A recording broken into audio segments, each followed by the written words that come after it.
Welcome to Leaders of Life Sciences, the podcast where we spotlight the people shaping the future of pharma and biotech.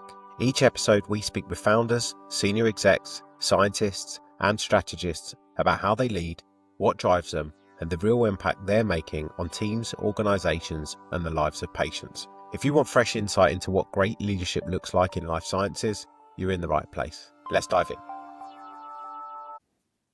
Hi, Joe. Welcome to the podcast. Hi, Will. Thanks for having me. Thanks for coming in, especially off the back of a long run through the Swiss Alps last weekend. How'd it go?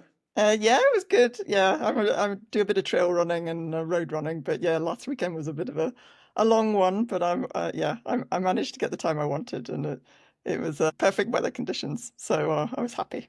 Yeah, awesome. Good for you.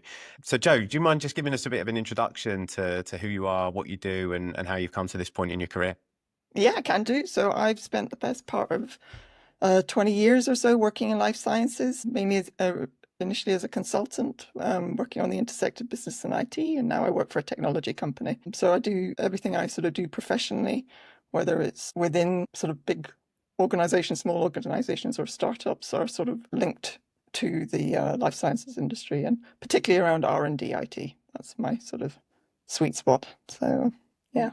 Oh, nice. What first drew you to coming into the industry, into life sciences? So that's a really interesting question because I'm not the traditional I didn't sort of have a traditional scientific background. I do have a maths degree. And when I sort of finished university, I was trying to figure out, okay, what is it I wanted to do? And I dabbled in a few things, kind of decided actually what I really like is variety, and ended up in consulting. And then the first project I did was within the life sciences industry, and loved it. I loved the complexity of the industry. I like the sort of impact, the societal importance of it in terms of new treatments. And so I kind of got a bit hooked on it. And, one project led to another. And yeah, and then that's kind of how I ended up there. I then later went on and did a PhD in global e-health, but that I think stems from the fact that I kind of wanted to sort of combine my professional work with something in my academic sort of and research background with something that was more relevant to the industry. Yeah, so it wasn't something I sort of dreamed of doing when I was 10 years old or anything like that, that this was the direction I was going to take. I didn't have any family at the time that were involved in that industry at all. Yeah, that's kind of how it all started, really. Was there a particular moment where you look back and I guess like a defining moment, early experience that made you realise that this is the industry that you wanted to be in? I think it was mainly about doing fun work and really interesting work and sort of intellectually stimulating work as well, because it is a complex industry and there's a lot of stuff that can be done. And I think everybody understands or has somebody that has been impacted by different health conditions at various points in their lives and things like that. So there's something quite meaningful about it as well. And so there wasn't, I would say, a defining moment, but it was something that when it comes to getting out of bed and doing something that motivates you every day. I mean, that was something that really something I got from working in the industry. And I still get it. Yeah, still get it. Still learning new things every day. It's evolving, and yeah, it's certainly never boring, that's for sure. But yeah, and there's still so much work still to be done. Yeah, we've certainly not got all the answers and everything. So there's still place for people to make an impact for the customers and also for patients and society. So yeah, still get that buzz. Yeah, nice. When you say impact, because there's this has come up in a few of the conversations. It comes up regularly in conversations, especially with senior people within the space. Like impact for you, like what does that mean? Impact for me is about the impact on the industry. So I always look for roles where I can learn something new. That's important for me because I think that's that intellectual kind of curiosity that where I can actually contribute the skills, experiences that I have into something that is beneficial for society. And yeah, and it kind of comes down to sort of meaningful work. And you can talk about sort of this sort of getting up out of bed in the morning and doing something. And you get people, some people are motivated by sort of the career ladder and everything like that. I've certainly had that early in my career. But I think as I've gotten older and I guess a bit more exposure, you sort of think, okay, well, what is what I'm doing having an impact? Is it making a difference? Um, or is it just something to check off a list or produce a PowerPoint slide that gets put in a folder and nobody ever looks at? That sort of thing. It's something that's really about something tangible that is meaningful and sticks, has a legacy associated with it as well. Mm. Legacy is a word that's come up a fair amount in the conversations that we've had until this point. And I guess on that, one of the tricky things I know for a lot of people typically when they go into like the corporate world, if you Yeah. like, is that sense of mission and purpose can get diluted because there's yeah, the drudgery, if you like, of going to work every day and, it's a job, all that kind of thing. So for you, how have you kept that sense of like mission alive while being in the corporate world? Oh, that's a good question. Because you're right. Once you get sort of, you're in sort of working through processes and spreadsheets and PowerPoints and machine, things like that, you can lose sight a little bit of why you're doing what you're doing. I actually find it really helpful to get grounded in spend time with patients, actually, to be honest. Yeah. Um, and spend time with the organizations that are trying to make a difference with regards to, curing or preventing disease. In fact, earlier this week, I was at a customer and we heard a, a, a cancer patient talking about his lived experiences. And I can tell you that everybody in that room was sat there. And if you ever need it to be grounded in terms of why are we here and doing what we're doing, it's not about spreadsheets, it's about people. Yeah, and that's sort of part of it. I think having that foot in the in society and the industry overall more broadly, rather than the actual organization that you're No. working for or with, is really important.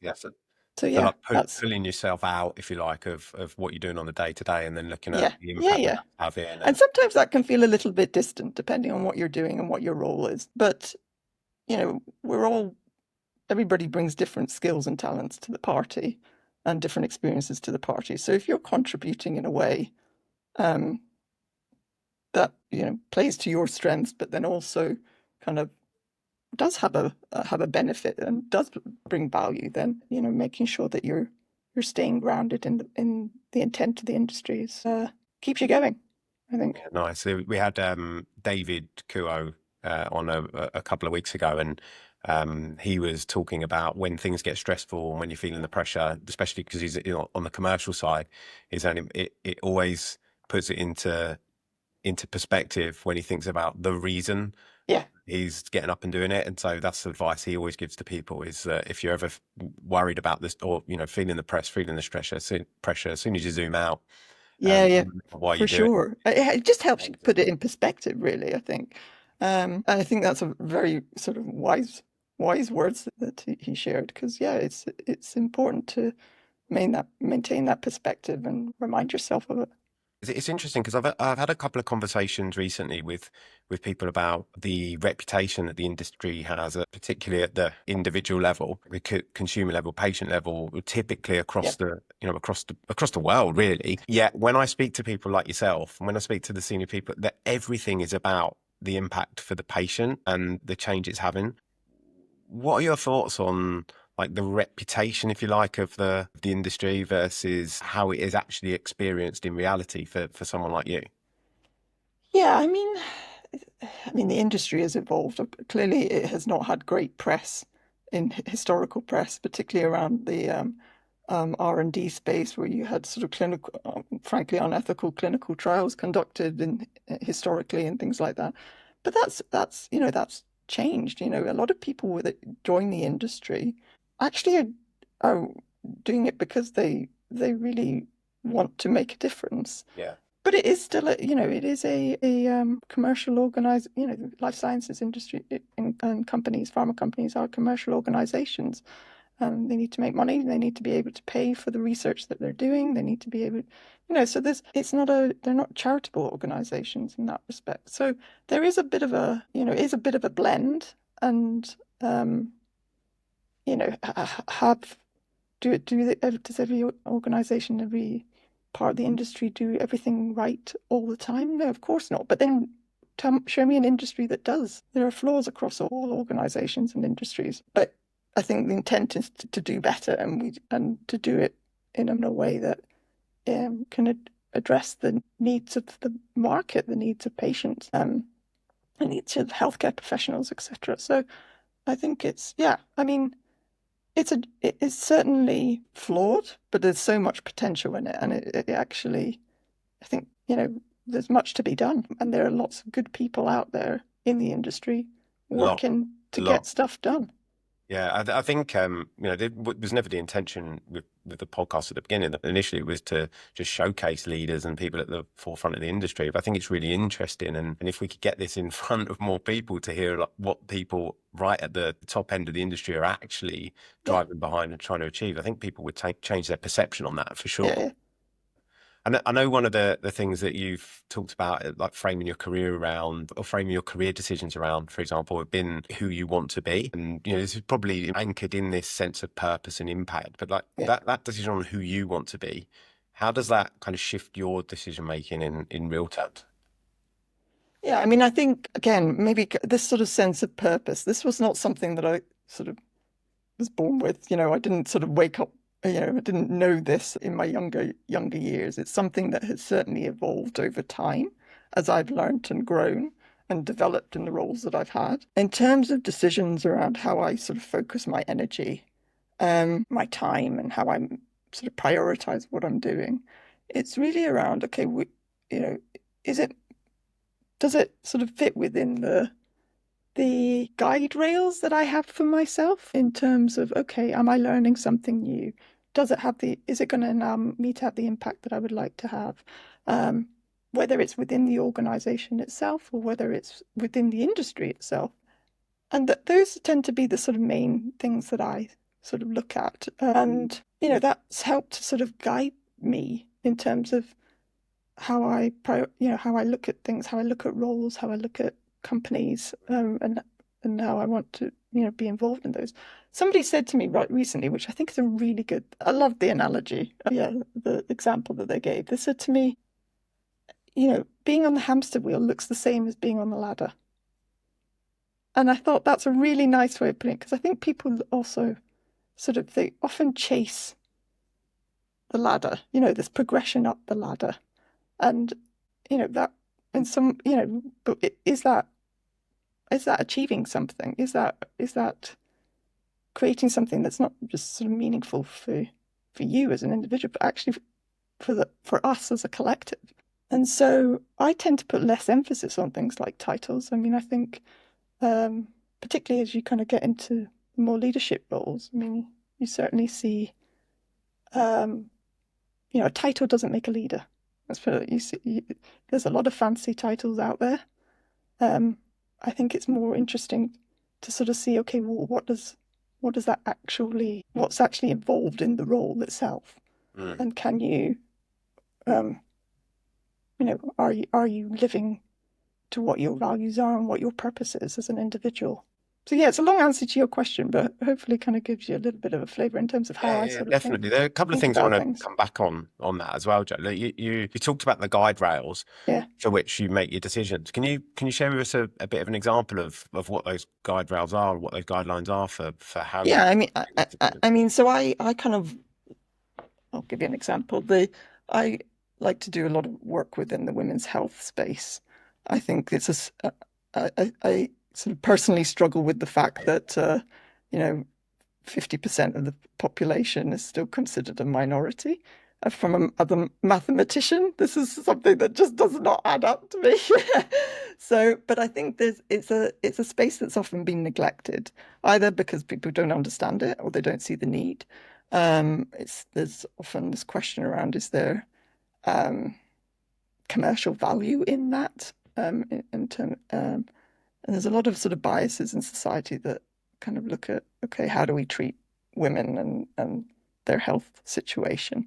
And when I talk about that women's health, I'm not talking about purely reproductive health and women's specific conditions, but those that are of a high prevalence within the female population. So things like Alzheimer's and cardiovascular conditions and immunological conditions as well. There's a lot of women tend to be more widely affected by those, and we don't know as much as we think we know about those conditions. There's still so much to be kind of done, and so when I kind of make decisions about things like how can I enable treatment, more effective treatments to come to market quicker.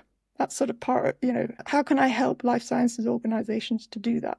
That's part of what I do now at Viva. It's like, how can I help? And it's not specifically around women's health, but, how can we make an impact on the industry that enables treatments to come to market more effectively and more efficiently? So that's one thing.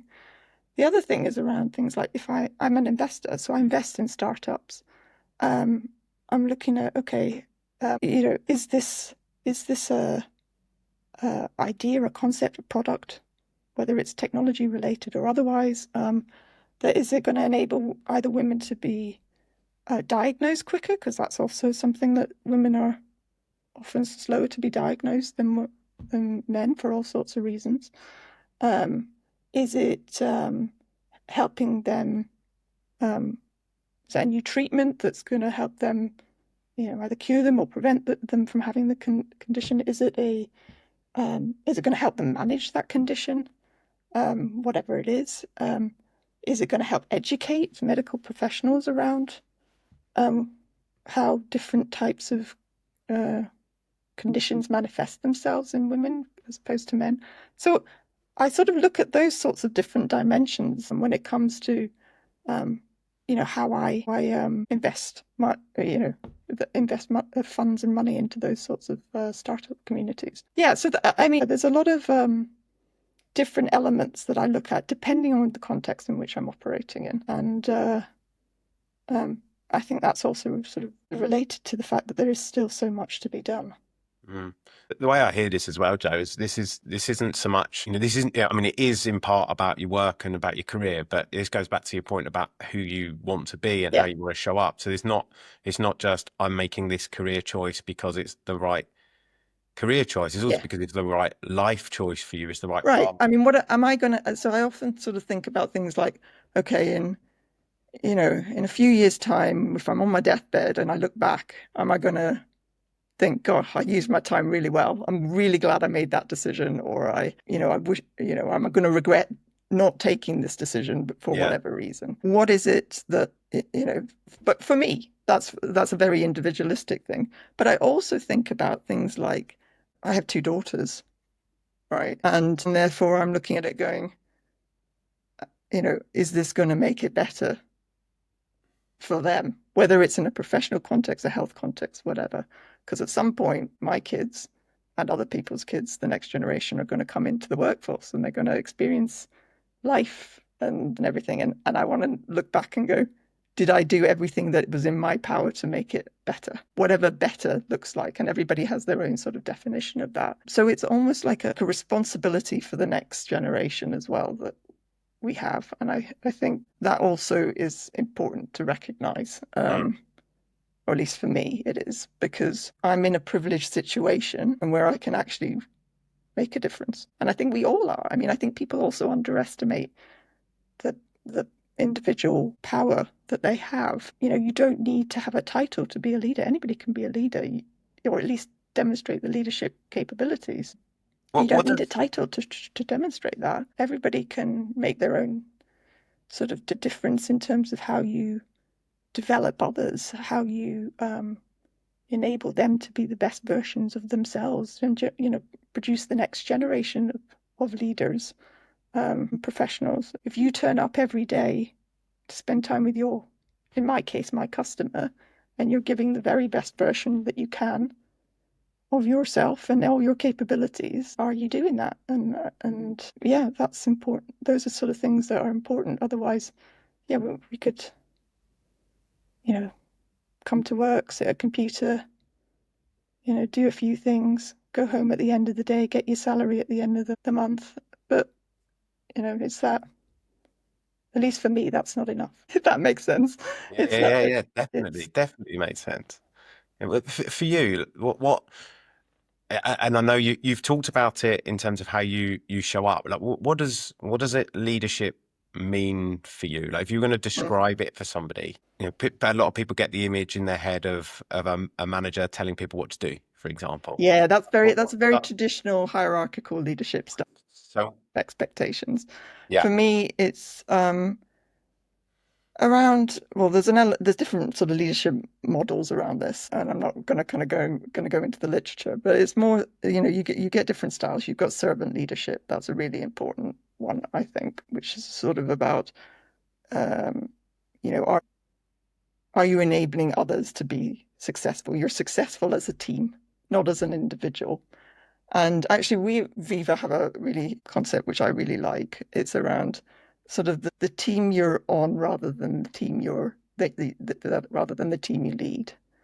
And why is that important? Because some people focus on I'm the leader, this is my little kingdom, and I'm going to optimize for this. And they sometimes forget that they're actually part of a wider ecosystem within an organization or within an industry where it's about the team you're on. Remember the team that you're on. And there might need to be compromises that get made as a consequence of that. So, um, to me, that's a really sort of nice way of leadership and how you apply it. For me, it's also about um, intellectual curiosity, continuous learning, resilience. Leading is hard, um, and it's something you learn. But there's a lot of responsibility that comes with that. People want to lead in the good times.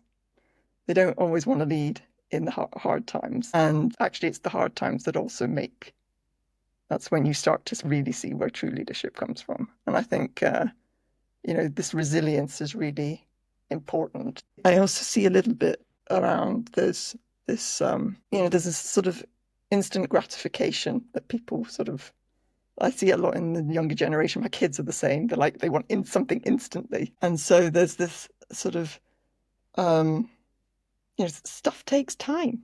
You have to work at it. You have to chip it. You don't instantly become, I mean, we talked about the running at the beginning of this discussion. And, I wasn't really a runner. I've always been sporty, but I wasn't really a runner. You don't,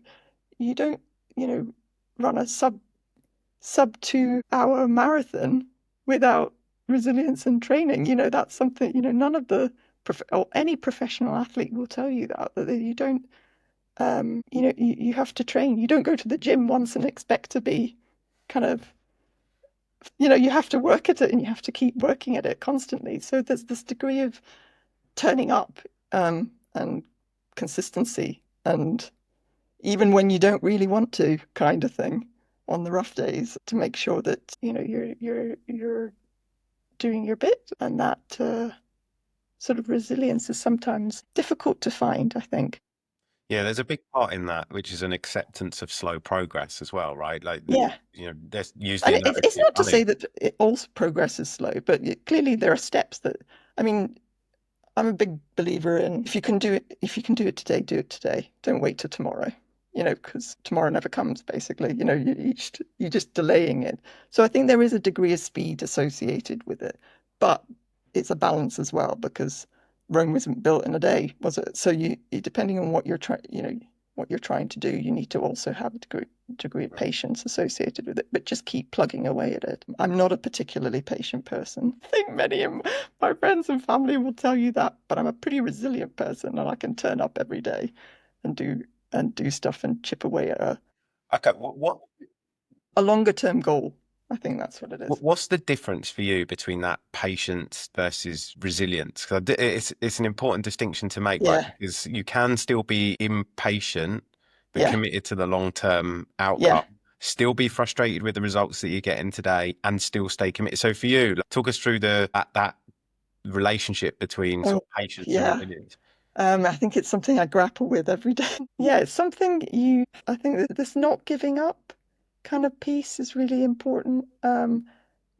It, it, it, the and just the acknowledgement that sometimes things take time. I remember when I started out in my career, and as a junior consultant, and I had all these grand ideas that I was going to be a partner in 5 years and all this kind of stuff. And I look back on that now and I think, oh my God, well, I mean, I was ambitious and naive, I think. I was enthusiastic, but there's stuff that you need to learn. There's stuff, the experiences that you need to gain in order to be able to achieve those long term goals. And so in reality, it ended up, it took me, I think it was been a consultant 11 years or something like that, by the 11, 12 years by the time I made partner in a big four, which some would argue is still pretty aggressive timeline. But it wasn't for me about that wasn't then just the end point. That wasn't then, it was also about fitting that into a wider ambition or I won't say plan. Plan sounds a bit sort of, You had it all mapped out. yeah, I didn't have it all Knew where mapped you were out. going. I definitely had things that I was looking to do, but I didn't have it all like, on Monday I'm going to do this, and then in a month's time this is going to happen. I mean, that wasn't, I mean, because life is not like that. Things Yeah, happen. But at least directionally, yeah, having that sort of view in terms of, okay, what is it I want to, yeah. That North Star. yeah, it is a North Star. And why do I want to do it? That's really important. Understand your why. What is motivating you to to to do that or go in the direction that you're heading, and then look for opportunities that enable you to do that. So yeah, so this sort of acknowledging that not everything is going to happen overnight. It doesn't.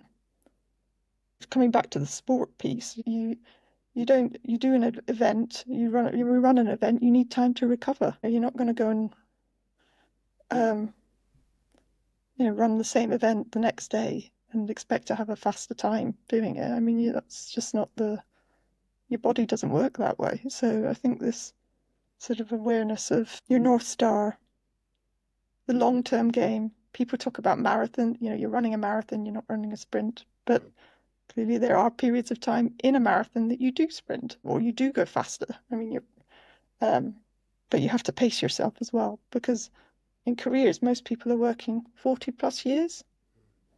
you know, don't burn yourself out in the first 3 or 4, 3 to 5. You've got a long Yeah. journey ahead of you. For you, how do you, given the importance of those kind of skills and attributes, how do you as a leader hire for those? Especially when you're looking at them as key traits for like future leaders. How do I look for them? How do you hire for those? Like, how do you bring those? What are you looking for in people, so that you can choose who those future leaders are going to be? Yeah, I mean, clearly there's obviously a competence piece depending on the role that they're applying for. So I always look at, okay, do they have the necessary um, technical skills or subject matter discipline, knowledge that is required for the role. But that's something that can be taught. So that's something that's important to look for. But in terms of the other skills, it's things like what I mentioned around curiosity. Are they somebody who's sort of willing to learn? Can they work in a team? Because what is it? It's an African proverb or something that is, we alone you can go fast, but together we go further, or something like that. So, are they? Is this some person individualistic, or do people want to? Are they going to be somebody that you can work with? I also really look for sort of diversity of thought and ideas and backgrounds and things like that. And problem solving, because um, the fact is that there are some really complex problems out there that we need to solve. You need to have different ideas. You need to have different perspectives on that, different skills and perspectives that are important to be able to kind of bring to the table. And communication skills is also important because you've got to be able to communicate with colleagues and customers if you're in that sort of environment. I think can you articulate yourself and describe what you're trying to do? It's not just about what you communicate out, but can you also receive it? Is there an openness to feedback? That's a really important trait to have because that's also linked to the continuous learning, the appetite for learning. So it's a lot more of these sort of, I don't like to use the word, but it's often described as like these softer skills. It's this sort of um, teamwork, communication, intellectual, curiosity. Are you willing to work hard? Are you work? It ta that irrespective of what your background is, everybody can work hard. It doesn't take, you can. Mm. Are you willing to sort of yeah, put the effort and attitude? Costs nothing. It's just what you bring to the How table. do you let's imagine you were sitting down tomorrow interviewing for a leader, like for a Mm, leadership position, um, as the interviewer, not the mm, interviewee. What sort of things would you be asking, like in that room, on a real like tactical level? mm. What kind of things are you actually saying? Where are you pushing? What are you prodding? What are you Yeah. like interviewing for? Like how would that look? Yeah, so I would be so people often talk about what they've done in the sense of they'll sort of list off I led a team of 10 people and I did this and I had a budget of this and I've had 5, 6 years of doing something else or whatever it is. It's very it's like a shopping list of things that they've done. Great, but what did you do with that? What's the impact you had with that? If it comes to project delivery, for example, how successful was the project? Was the customer happy? Were you ahead of time when was there change associated with it? Did you manage that sort of side of things with regards to, if we're looking at an IT implementation, the technology is one thing, but you've also got the people side. So what's the impact that you had in that kind of context? So that's really important because actually people really struggle to talk about that. I found they can't always describe the impact that they had.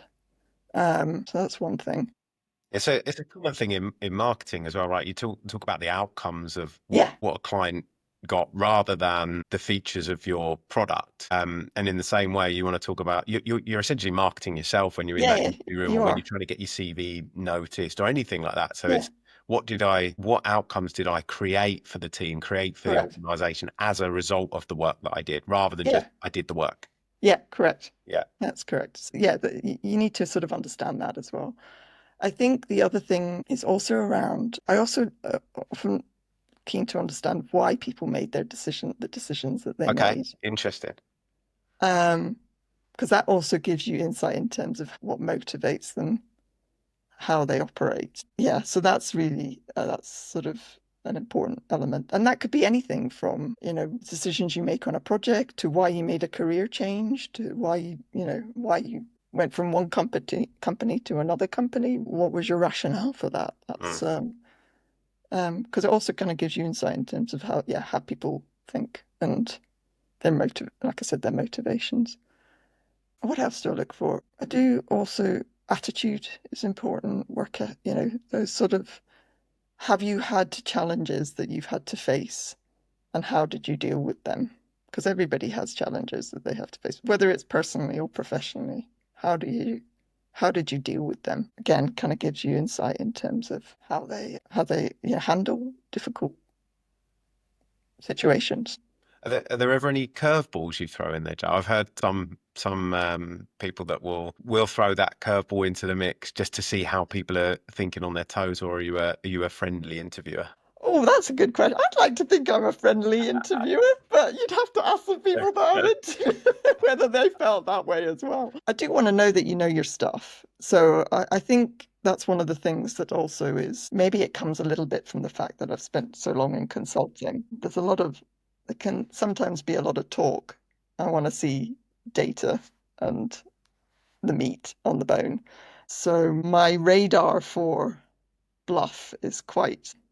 I like that you used bluff there rather than. Yeah, yeah. I was trying to be selective in my words. Well, I thought I'm not gonna swear. But my radar for things is pretty good. Also, particularly if you've been in an industry for a while, you have a pretty decent overview and network, etc. So you can also check some of those things as to whether what the claim is really the reality. Yeah, because it's a small world.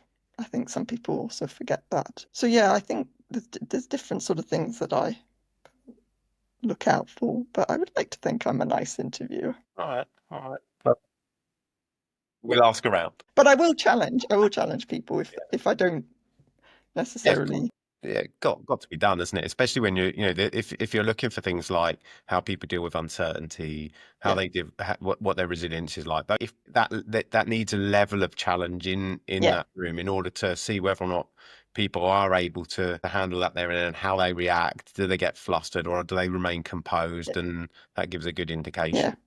So, yeah. uh, so Joe, coming towards the end of time, what kind of legacy do you want to leave behind? Good question. I'd like to think, coming back to some of the things that I've said before, that I gave everything I could, whether it's intellectually, whether it's physically. I mean, I work in the life sciences R&D space. I have in the past, um, you know, been part of clinical trials. I am on the organ donor, I'm an organ donor so that when I, leave this world, people can have so there's the physical element to it. I invest in companies that I think are going to make a difference. And I work with work with patient communities to make sure that their needs are reflected in what we're trying to do. So I think the short version is that I sort of made a difference to in my own little way. I'm not sort of thinking I'm going to go out there and cure cancer or anything like that. But in terms of my skill sets and what I can bring to the table, that I made a difference to the industry that I'm working in. Yeah, and then when my kids join the workforce, especially my women and girls and things like that, particularly within STEM related professions, that they see that difference, that they're not the only one in the room, for example, when it comes to women in in leadership roles within the technology sphere. So yeah, so that's the sort of legacy that I would like to leave. Yeah, let's see. Let's see if that's Hey, you definitely went well on your way from what we've talked about and the kind of things you spend your time doing. Even the run at the weekend was raising money for charity as well, right? yeah, So yeah. all those things. If you wanted to leave listeners with one principle from this Mm, conversation, one thing that they could take away, what would yeah. you want it to be? Find something that is meaningful for you. Find a profession or a role that's meaningful for you. Give it everything you've got. Obviously, without sort of compromising other aspects of your life. I think that's important, but also just keep learning. I think that's if you're passionate about something and um, if it's meaningful for you, then you will put in the effort. You will continue to learn about it because that's something that is it drives you. So yeah, I think that's the thing. I think there's a lot of people that still struggle a little bit to understand what their why is and what their purpose is. So I think if you can figure that out, nobody can tell you what that is. That's something you just have to. It's a combination of sort of heart, mind, and stomach with yourself. How does that sit with you? You iterate around it. You figure out it might evolve over time, but really find something that is meaningful for you. And I want to That come would back be on a my. And then the rest of it will come. Then you will, the skills, the leadership, all that stuff then comes as a consequence of that because you're continually evolving. Yeah. And if we come back on the point that you mentioned right at the beginning, it's not that you were born with this No, inherent no, desire I to didn't. do Yeah, this. It comes through sometimes the meaning comes through the work, through the grind, through the yeah, hustle, and then out the other side comes that sense of purpose and the meaning. So yeah, I think there's a lot of rhetoric around, do what you're passionate about, yeah, do what's meaningful, and people sit there and go, well, I don't know what that is. Well, sometimes it takes the work and yeah, the graft and the grind and the resilience, to the persistence, all those yeah. buzzwords, and then you realize that you've got the passion for it, you're And good at it, and you try enjoy it. different stuff. I mean, that's the other thing. There's sometimes this sort of perception of oh, if I'm doing it, particularly around certain types of roles and things like that, there's this sort of perception of how they are, how it is, and then the reality can be quite kind of different. And so I think sort of I never had a list of, well, I didn't really have this. I didn't have a long list of oh, these are the things that I want to do. It was more of a I'm going to try this, and then I'm going to figure out if that's something that really resonates with me or suits me from a strengths and an interest perspective. So I almost then ended up with a list of things that I don't want to do rather than a Yeah, list, you know, because yeah, yeah, you have to try, you have to experiment, and that requires going outside your comfort zone because there's and being willing to do that. And yeah, you'll make mistakes along the way, and I mean, but that's just part of life. As long as you do it with good intentions and you learn something from it. So yeah, so long answer to your question, but I think figure out what's meaningful for you, and then the rest of it will sort of come.